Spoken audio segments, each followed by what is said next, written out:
이사야 63장 15절입니다. 오늘 말씀 63장 15절부터 64장 12절까지 주는 우리의 아버지십니다 라고 하는 그런 주제가 나옵니다. 실제 이제 여기 보면은 예루살렘의 함락과 관계되는 이야기를 배경으로 하는데, 실제로 예루살렘이 함락되고 무너지고 불타고 하는 것은 이사야 시대로부터 약 100년이 지난 뒤의 일입니다. 뭐 정확하게 100년 이렇게는 아니지만 이사야 때로부터 약 100년 정도 그렇게.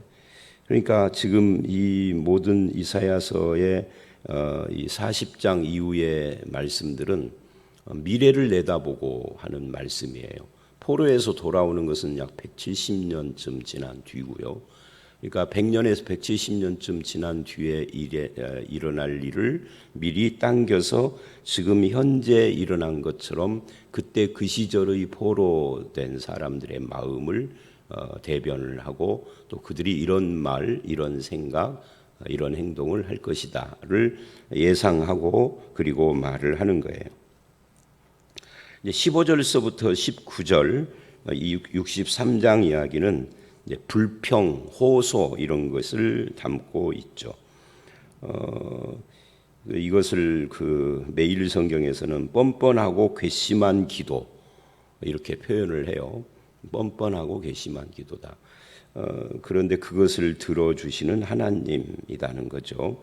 15절 말씀은 어제 말씀하고 비슷한 내용이에요. 어제 말씀에 11절로 13절에서 이제 어디 계십니까? 과거에 모세에게 베풀고 홍해바다에서 이스라엘에게 하셨던 그 하나님이 지금 어디 있습니까? 광야에서도 넘어지지 않게 하셨던 그 하나님은 이제 어디 있습니까? 라고 탄식을 했는데, 이 15절에서도 비슷한 이야기가 나오고 있습니다.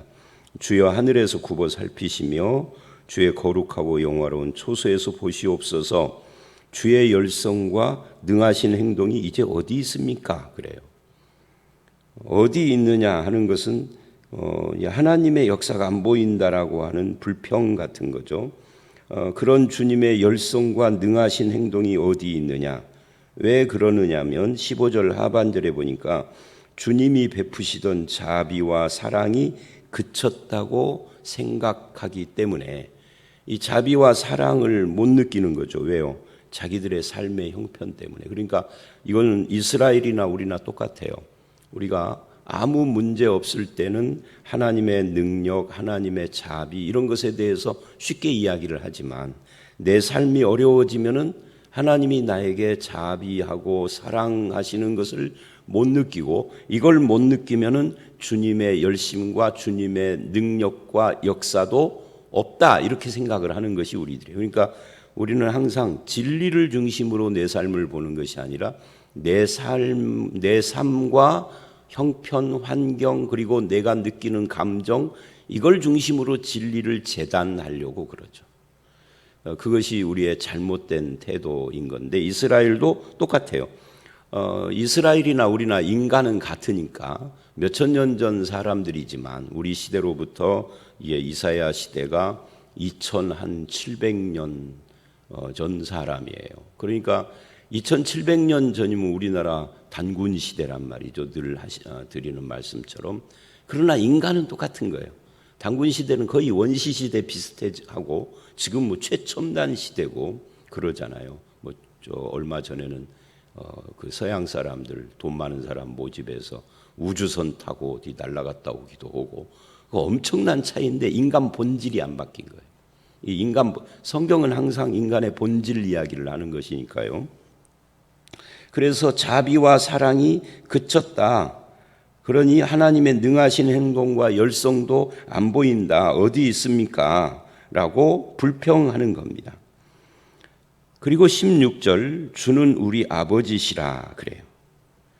하나님은 우리 아버지신데 그런 의미겠죠.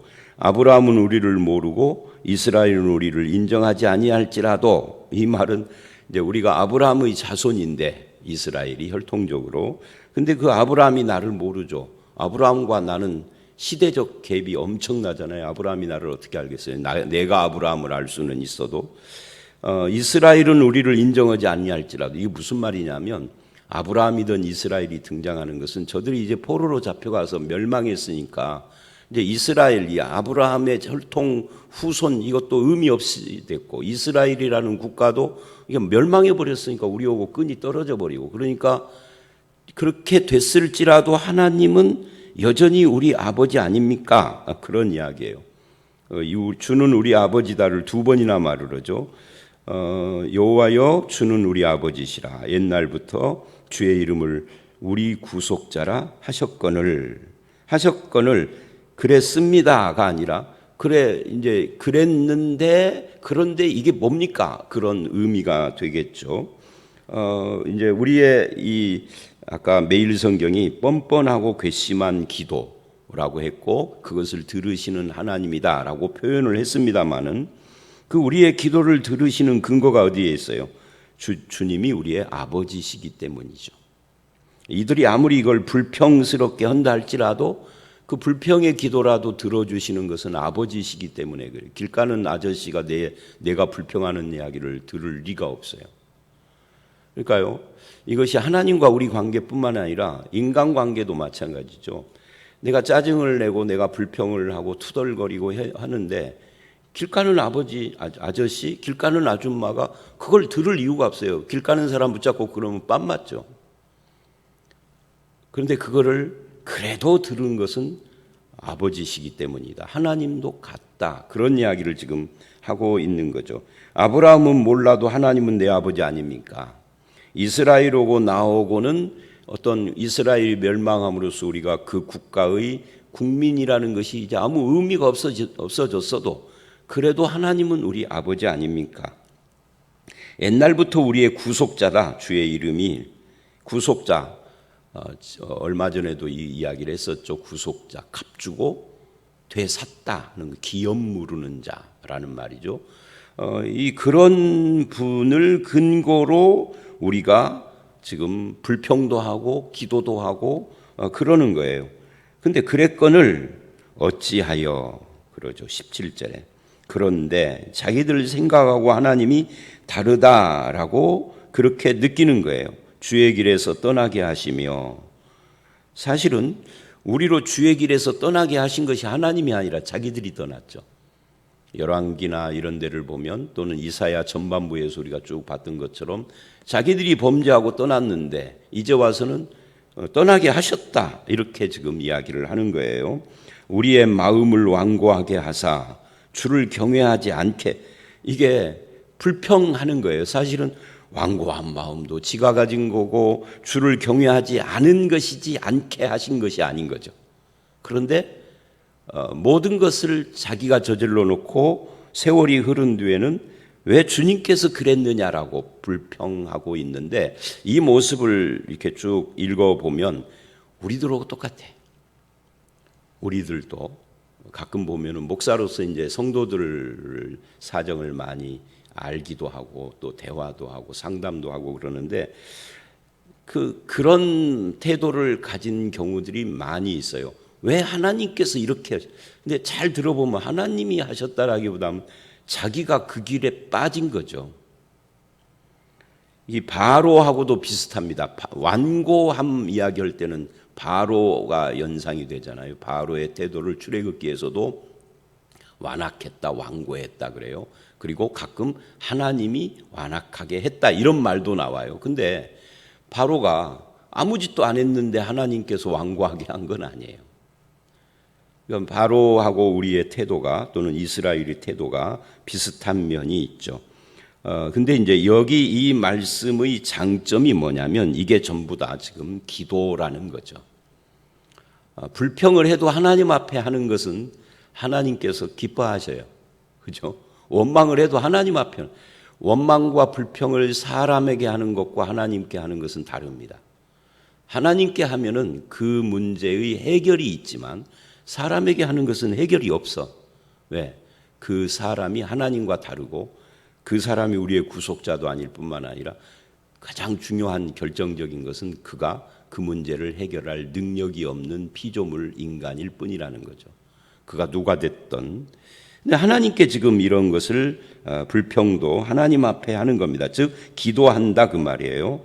원하건대 주의 종들 곧 주의 기업인 지파들을 위하여 돌아오시옵소서. 하나님께서 돌아오라 이 말은 멀리 떠난 것처럼 느껴진다 하는 건데 실제로 주님이 우리를 떠난 적은 한 번도 없는 거죠. 근데 그들이 그렇게 느끼는 거예요. 그리고 그런 이제 불평을 하면서 18절 19절 주의 거룩한 백성이 땅을 차지한 지 오래지 아니하여서 우리의 원수가, 이게 무슨 말이냐면 출애굽을 해서 여호수아 때 가나안 땅을 차지했잖아요. 그것이 1400년대입니다. 출애굽이 1500년대고 1400년대인데 이스라엘이 멸망한 것이 북왕국 이스라엘은 722년에 멸망했고 BC, 그리고 남왕국 유다는 586년에 멸망을 합니다. 580이 아니라 536년인가요? 그 멸망을 합니다. 그러니까 한번 생각을 해보세요. 1500년대에 가나안 1400년대 가나안 땅을 정복했는데 720년 22년에 북왕국이 멸망했으니까 이게 어떻게 되는 겁니까? 한 700년? 700년 전 조금 지나서, 그리고 남왕국은 500년대에 멸망을 했으니까 한 800년? 1000년도 못 있었던 거죠. 신라가 1000년이라고 그러는데 고려, 조선 합하면 또 1000년이고, 그러니까 그거 지금 이야기를 하는 겁니다. 땅을 차지한 지 오래지 않아서, 오랜 세월 몇천 년 지난 것도 아닌데 원수가 우리 주의 성소를 유린하여 싸우니 멸망했다 그 말이에요. 우리는 주의 다스림을 받지 못하는 자 같으며 주의 이름으로 일컬음 받지 못하는 자 같이 되었나이다. 사실은 하나님은 성도들이, 구약은 이스라엘, 신약은 성도죠. 성도들이 어떤 형편에 처하여 있어도 그 통치와 다스림을 손 놓으신 적은 없어요. 이스라엘이나 우리들이 자기 형편, 제가 설교 서두에서 그 말을 했죠. 자기 형편 상황 때문에 하나님과 하나님의 진리를 왜곡하는 거죠. 이스라엘이 포로로 잡혀갔어도 여전히 하나님은 그들을 통치하시는 하나님이시고 아버지시고 구속자시죠. 근데 그들은 다스림 못 받는 자 같이 됐다 그 말이에요. 여러분, 우리가 믿는 자가 고난 당하면 하나님이 우리를 인도하지도 다스리지도 공급하지도 않는 분일까요? 그런 건 아닌 거예요. 이스라엘이 430년 동안 애굽에서 종노릇을 했을 때에도 하나님은 저들의 하나님이에요. 한번 이제 430년이면 너무 기니까 요셉의 생애로 한번 생각을 해보자고요. 노예로 잡혀갔어요. 하나님은 그 요셉과 함께 하지 않았을까요? 억울한 누명을 쓰고 감옥에 갇혔어요. 요셉과 함께 하지 않았을까요? 요셉이 총리가 될 때만 하나님이 함께 했을까요? 말이 안 되는 이야기예요. 그죠? 야곱에게 대입을 해볼까요? 아버지 집에서 형 때문에 도망가서 삼촌 집에 가서 고생을 하잖아요. 하나님이 어디로 갔나요? 거기도 함께 가셨죠. 정확히 말하면 쫓겨가 아니라 도망 나오는 걸 쫓아온 거죠, 삼촌이. 그럴 때는 하나님이 함께 하지 않았나요? 아니죠. 하나님이 함께 했기 때문에 삼촌이 죽이려고 했다가 마음을 바꾼 거고, 그리고 이어서 야복강 사건이 있고 이랬던 거죠. 세겜성에서 자기 아들이 살육을 일으켰을 때 아들들이, 그래서 이제 멸족의 위기에 빠졌을 때는 하나님이 그들과 함께 안 했을까요? 우리가 우리의 형편을 이야기를 할 때 항상 성경의 사건이나 말씀과 연결을 지으면 답이 나와요. 근데 성경과 연결을 시키지 않으면 답이 안 나오는 것은 뭐냐면, 성경은 한 사람의 생애 100년 정도로 잡고 이 한 사람의 생애를 몇 줄 아니면 아무리 길어봐야 한 3장, 4장으로 압축을 해놔서 쫙 보여. 우리의 생애는 100년이 길게 지금 가고 있어서 과거는 잊어서 기억이 안 되고 미래는 안 와서 모르고 현재는 판단 능력이 없어서 모르는 것뿐이에요. 그래서 내 상황, 내 형편, 내 인생을 가지고 해석을 하면 답이 안 나와. 그래서 성경으로 가서 금방 제가 한 것처럼 애굽, 요셉, 야곱 이야기 했잖아요. 다윗도 마찬가지. 다윗이 사울 왕에게 쫓겨 도망 다니던 10년, 13년 세월, 30이 될 때까지 하나님이 함께 하지 않아서 그랬을까요? 미친 척하고 망명 신청을 했던 미친 사람 흉내까지 내는 그 지경까지 갔는데 하나님은 안 도와주신 걸까요? 우리 그렇게 생각한다는 말이죠. 근데 성경을 읽어보면 그때도 하나님이 역사하신 거죠. 아무리 내가 밑바닥으로 떨어져도 하나님이 나를 다스리고 역사하시고 하시는 것이 사라진 건 아니에요. 내가 밑바닥을 치니까 그렇게 느끼는 거죠. 근데 밑바닥을 친 그 상황 속에서도 하나님은 그거 가지고 역사하고 있는 거예요. 뭔가를 하는 거예요. 예를 들면 그 밑바닥에서 다윗이 성군의 자질을 훈련받잖아요. 그거 역사죠. 하나님의 역사죠. 또 그 밑바닥에서도 목숨이 왔다 갔다 하지만 그거 목숨이 왔다 갔다 하지만 목숨을 잃지는 않았잖아요, 지금. 그리고 다윗이 도망가는데 혼자 도망가는데 처음에 사람들이 따라와. 그죠? 처음에는 400명, 나중에는 600명, 뭐 점점 불어나. 그러니까 우리의 생애도 그렇게 봐야 한다 하는 건데 이 이스라엘은 그걸 지금 못 느끼고 모르고 있는 거죠. 그래서 불평을 하는 거예요. 성도로 일컬음을 받는 자가 되어진 순간 19절 주의 이름으로 일컬음을 받는 자가 된 여기서는 받지 못하는 자 같이 됐다 그러는데 거꾸로 그렇게 되는 순간 우리는 하나님의 인도, 하나님의 사랑, 하나님의 통치, 하나님의 존귀, 영광 여기에 참여하는 자가 되는 겁니다. 그 모든 믿음과 자존감 다 버리고 낮아져서 불평하는 자가 되면은 안 돼요. 근데 하나님은 이렇게 불평하는 자에게도 응답하시는 거예요. 자, 64장 1절 이하의 원하건대 계속 이어지는 기도입니다. 원하건대 나는 무엇을 원하는가 한번 생각해 볼 필요가 있겠죠. 과거 출애굽 때 1절로 4절이 이제 그 이야기입니다. 출애굽 때 하늘을 가르시고 강림하신 것처럼 1절이죠. 그때를 묘사하고 있는 겁니다. 지금도 역사하시기를 원합니다. 그게 2절이에요. 그리고 3절 그때의 상황을 묘사를 해요. 주께서 강림하사 우리가 생각하지 못한 두려운 일을 행하시던 그때에 산들이 주 앞에서 진동하였사오니 여기서 우리가 생각하지 못한 두려운 일을 행하신 하나님은요 인간의 생각을 초월하여서 항상 역사해요. 그래서 우리는 우리의 생각에 묶여서 하나님을 보면은 안 돼요. 근데 우리는 왜 우리의 생각에 묶이느냐면 금방도 쭉 말한 것처럼 나의 상황, 나의 환경, 상태 때문에 그래요. 이거는 인간은 누구나 그러는 겁니다. 근데 그것을 초월해서 역사하시는 하나님, 산들이 주 앞에서 진동, 산이 진동할 수가 없죠. 근데 하나님 앞에서는 그게 진동을 하는 겁니다.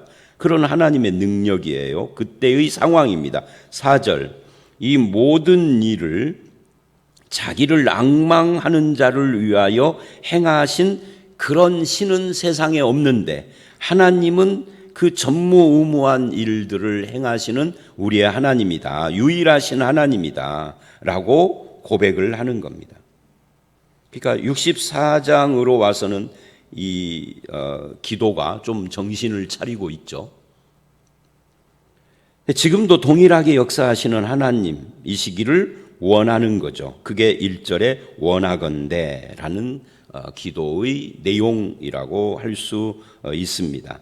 그리고 5절로 7절에 죄를 고백해요.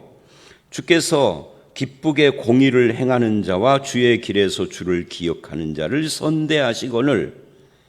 그러니까 4절처럼 그렇게 역사하시는 하나님 앞에서 5절은 이스라엘의 반응에 대한 이야기를 하는 겁니다. 공의를 행하는 자, 주를 기억하는 자를 선대하시거늘 그러나 그런데 그럼에도 우리가 범죄함으로 주께서 진노하셨사오니. 그러니까 63장 15절로 19절에서는 하나님께서 어떻게 그렇게 우리를 경외하지 않게 마음을 완고하게 하고 막 이렇게 하나님께 불평을 했는데, 여기서는 우리가 범죄해서 하나님이 진노했습니다 하고 이제 다시 정신 차리고 기도가 돌아온 거예요. 공의를 행하는 하나님, 주를 기억하는 자를 선대하시는 하나님, 올바른 이야기를 하는 거죠. 그 앞에서 범죄한 이스라엘, 이 현상이 이미 오래되었사오니 우리가 어찌 구원을 얻을 수 있으리이까. 그게 한두 해가 아니라 오래전부터 그런 식으로 우리가 하나님 앞에서 범죄를 했었다.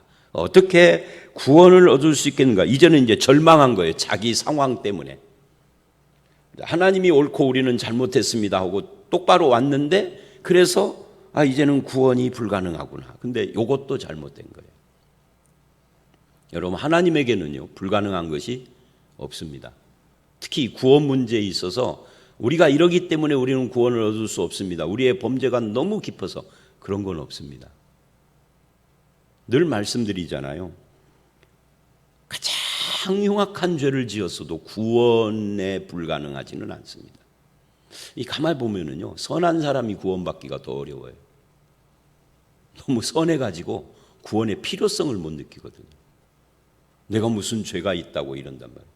우리 교회 감나무에 감 따가는 그분도 나는 죄가 없어 그런다고. 그죠? 그게 인간이에요. 그러니까 이 선한 사람은 구원받기가 어렵다고 말은 실제로 선한 것이 아니라 스스로 선하다 생각하고 자기 죄를 인정하지 않는 자는 구원받기가 어려운 거죠. 근데 오히려 범죄한 것을 아는 자는 그건 그 범죄가 구원을 불가능하게 막지 못해요. 범죄가 구원을 못 막아요. 하나님은 오히려 죄 가운데 있는 자들을 구원하시는 분입니다. 이스라엘이 이런 그 탄식은 사실은 좀 잘못된 거죠. 6절, 이 6절의 고백이 무릇 우리는 다 부정한 자 같아서 우리의 의는 다 더러운 옷 같으며 우리는 다 잎사귀같이 시들므로 우리 죄악이 바람같이 우리를 몰아가나이다. 이 6절 말씀 굉장히 중요합니다. 금방 제가 선한 자는 구원받기가 어렵다 이 말은 선하게 살지 말아야 된다 이 말이 아닙니다. 그 말은 죄인인데도 불구하고 자기 스스로 선하다라고 착각하는 자를 말하는 겁니다. 그래서 6절은 무슨 말을 하냐면 그것 때문에 자기 스스로 의롭고 선하다라고 생각하는 그 모든 의와 선이라는 것은 부정한 자 같아서 더러운 옷 같고, 나는 깨끗한 옷을 입고 하나님 앞에 섰다라고 하는데 하나님은 여기저기 더러운 것을 지적하는 거예요. 야, 여기도 흙 묻었고 저기도 뭐 묻었고 뭐. 더러운, 하나님 앞에서는 깨끗한 옷을 입은 자가 아무도 없는데 그 말이에요. 우리는 잎사귀 같아서 푸릇푸릇한 것 같은데 조금 있어 보니까 다 시들어가지고 말라 비뚤어진 그런 상황 같은 거죠. 그래서 하나님 앞에서는 이 6절이 뭐예요? 의로운 자가 아무도 없다 이 말을 하는 겁니다. 의로운 자가 없기 때문에 의롭지 않다, 불의하다, 죄인이다를 고백하는 자를 하나님이 원하는 거예요. 그래서 바리새인처럼 나는 저 사람과 다릅니다. 나는 이렇게 했습니다. 저렇게 했습니다. 나는 이렇게 선한 일을 했고 이렇게 종교적인 일을 했습니다 하는 그 사람을 하나님은 죄인이라고 그러는 거예요. 세리는 나는 죄인입니다 라고 고백을 하는데 하나님은 네가 의롭다라고 하는 겁니다. 기독교는요 완전히 역전의 종교예요. 그런 의미에서 우리가 하나님 앞에서 겸손해야 하는 거죠. 7절도 주의 이름을 부르는 자가 없으며 하나님 앞에서는 의로운 자가 없다. 주를 찾는 자도 없고 붙잡는 자도 없다. 이는 주께서 우리에게 얼굴을 숨기시며 우리 죄악으로 말미암아 우리가 소멸되게 하셨습니다. 하나님의 심판에 대한 이야기인데 이것도 사실은 하나님이 얼굴을 숨기신 것이 아니라 우리가 그 주님을 보지 못하고 있는 거죠. 자, 8절로 9절 이거 소소하는 겁니다. 그러나 우리는 이런 형편에 있지만 죄를 고백한 거예요. 그러나 여호와여 이제 주는 우리 아버지시니, 앞에서 했던 말씀이 다시 나오죠. 63장 16절에서 했던 우리 아버지 하나님, 그리고 하나님은 토기장이 같아서 우리는 진흙이고 주의 손으로 지은 작품이죠. 그래서 이 그러나라고 할 수 있는 근거가 아버지시고 창조자이신 분이기 때문에 가능합니다. 이 아버지와 창조자, 나와의 관계를 끊고 부정할 수 없습니다. 아무리 못난 자식도요, 자식이 아니다라고 말할 수 없는 것이 부모인 거죠. 왜? 제가 자주 말하잖아요. 호적을 파버리겠다. 요즘 부모들은 그런 이야기를 잘 안 하는데 옛날에는 부모들이 그런 이야기 참 많이 해요. 특히 아버지들이 가부장적 가정이기 때문에 그 잘못된 말이죠. 근데 실제로 호적을 파도 안 변하는 것은 그래도 내 아들 내 딸인 거죠. 이건 뭐 법적인 것은 정리했어도 핏줄은 정리가 안 되는 거예요. 영원한 거죠.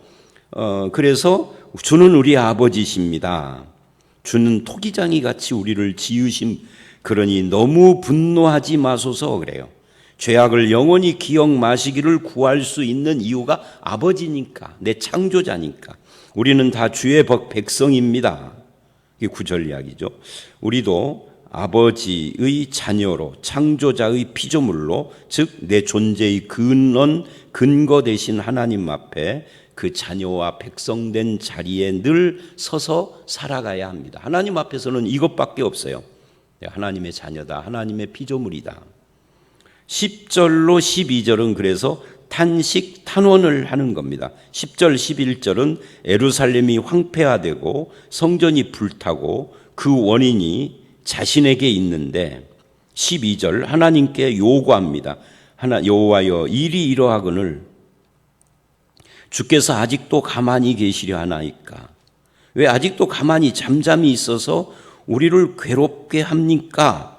라고 해요. 근데 요 기도는 사실은 이제 탄원이니까 그대로 받아들일 수 있는데 정확한 건 아니죠. 하나님은 잠잠히 계신 것이 아니에요. 하나님의 때에 움직이시는 거죠. 지금도 마찬가지입니다. 하나님의 때에 하나님의 뜻을 따라 움직이시는 겁니다. 근데 인간은 그 때와 뜻을 잘 몰라요. 특히 때를 잘 몰라요. 뜻도 모르지만 뜻은 뭐 성경을 통해서 안다 할지라도 때를 잘 몰라요. 그러니까 왜 아직도 그래요. 자, 여기까지 이게 기도인데요.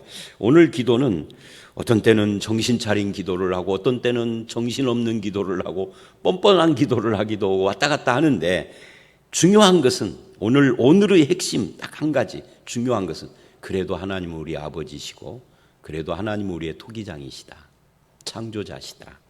이것이 우리의 기도의 근거고 우리의 신앙의 뿌리다 하는 거죠. 저와 여러분이 어떤 형편에 있든, 이스라엘 같은 그런 형편이든 아니든 평안하든 늘 하나님은 그래도 우리 아버지시다. 제가 수요일날 설교할 때 그 스위스에서 온 그 입양아 이야기 했잖아요. 그 시에, 신문에 난 시입니다. 그 시의 결론이 뭐예요?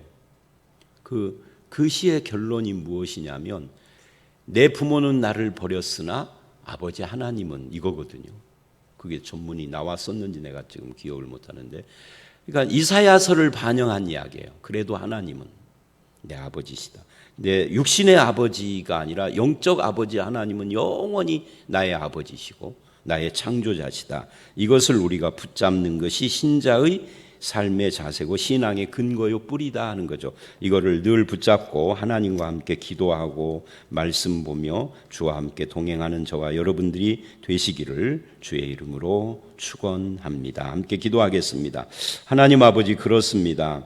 우리의 삶의 형편이 어려울 때 우리는 항상 하나님은 어디 계십니까? 어찌하여 역사하지 않습니까? 왜 나에게 자비를 베풀지 않습니까? 라고 불평을 할 때가 있습니다. 그럴지라도 하나님은 여전히 우리의 아버지이시고, 하나님, 우리가 우리의 의와 선을 자랑할지라도 하나님 앞에서는 그것이 다 부정한 더러운 옷 같은 것이며, 겸손하게 주의 이름을 붙드는 자, 주님을 앙망하고 바라보는 자가 되기를 원하는 이 말씀 앞에서 아버지이시고 창조자이신 하나님 앞에서 늘 주님과 함께 동행하며 주님을 붙들으며 주님을 기억하는 그런 성도의 삶을 살아가게 하시고 우리에게 필요한 것, 우리에게 문제가 되는 것 아버지 되신 하나님께서 응답하시고 역사하시고 아버지 하나님 처리하시고 우리를 세워주실 줄 믿사옵고 예수님 이름으로 기도드려 싸움나이다. 아멘.